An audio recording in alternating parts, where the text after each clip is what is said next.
Isn't it weird that every space documentary, all the series, I had them all, Joe had them all, we watch them all the time. I try to remember all the shit about a neutron star and a super hypernova. I was balls deep. Me and Joe were balls deep into space. Beyond Venus, 93 million miles from the sun, is Earth. Its great oceans forming the clouds and air currents which warm and irrigate the planet. I thought I was better than people and shit because I knew so much about space. And every now and then I'd watch all that shit and wonder, what? This is all cartoons. And every now and then I think to myself, it's weird that we're not watching any actual footage of space. It's all CGI. All DVDs on space are all CGI. There's nothing real. And everyone watches that, they believe it. The narration is all programming. What's above us and what we're on, we're being lied to. Do we have Hubble? Why don't you point it at the Earth and get some awesome shots of where we live? All the pictures and images from space are CGI. None of them are real. We haven't gone past that. What, are you telling me that that's okay? We could just gloss over that? And they admit that they're all CGI, except for one in 1972, which is fake. They have one picture. They say one is real, 1972. All the rest are CGI. Like, where are the fucking pictures of Earth from space? I want to see a picture. I want to see tens of thousands of them. I want to see fucking the sun over here and the moon over there. People should have posters and shit all over the world. People should have these epic pictures of the Earth from space with the moon over here and the sun over there and the planets. There's none. Literally zero. They do sometimes exaggerate, like claiming they used a NASA camera 1.6 million miles away to take this alleged video of the dark side of the moon. It doesn't take a genius to see how undeniably computer-generated this image is.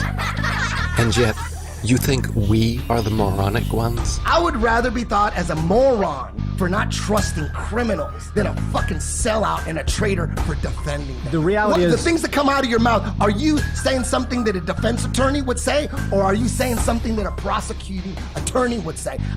When it comes to the government, that criminal, that's like John Gotti, I'm saying shit that a prosecuting attorney would say, not saying shit like, we'll prove it, it's a criminal.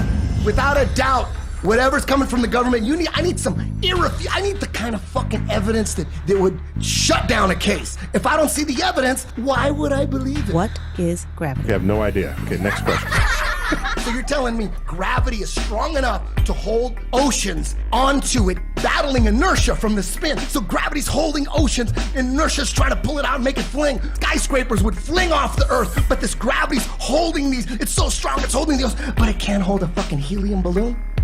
Things that are less dense go up, things that are more dense go down. Has nothing to do with gravity. Where's gravity at with butterflies? You would think that if gravity's so strong it's holding fucking skyscrapers down to it, we would be flat on the ground. There is gravity all the way out to the moon and beyond. Dude, you've been fucking fooled. Long before the theory of gravity was a glimmer in Newton's imagination, the natural physics of density and buoyancy already perfectly explained why apples fall down. Objects fall or rise based on their relative density to the medium surrounding them. Apples fall because they are denser than the air, while helium balloons rise because they are lighter. No gravity necessary. This is why raindrops fall down through the air and air bubbles rise up through water. Everything seeks its relative density and rises or falls until settling accordingly. This is why a tiny pebble sinks to the bottom of the ocean, but gigantic cruise ships and aircraft carriers stay afloat on the surface. Because even though a pebble is so small, its mass, relative to its volume, its density, is more than water, so it sinks. And even though a cruise ship is so large, its mass, relative to its volume, is less than water, so it floats. If Newton's apple had landed in a puddle, he would have seen the apple only fell through the air because it was denser than the air, but then floated on top of the water because it was less dense than water. The natural physics of density and buoyancy was understood and agreed upon for centuries before they changed our textbooks and started NASA.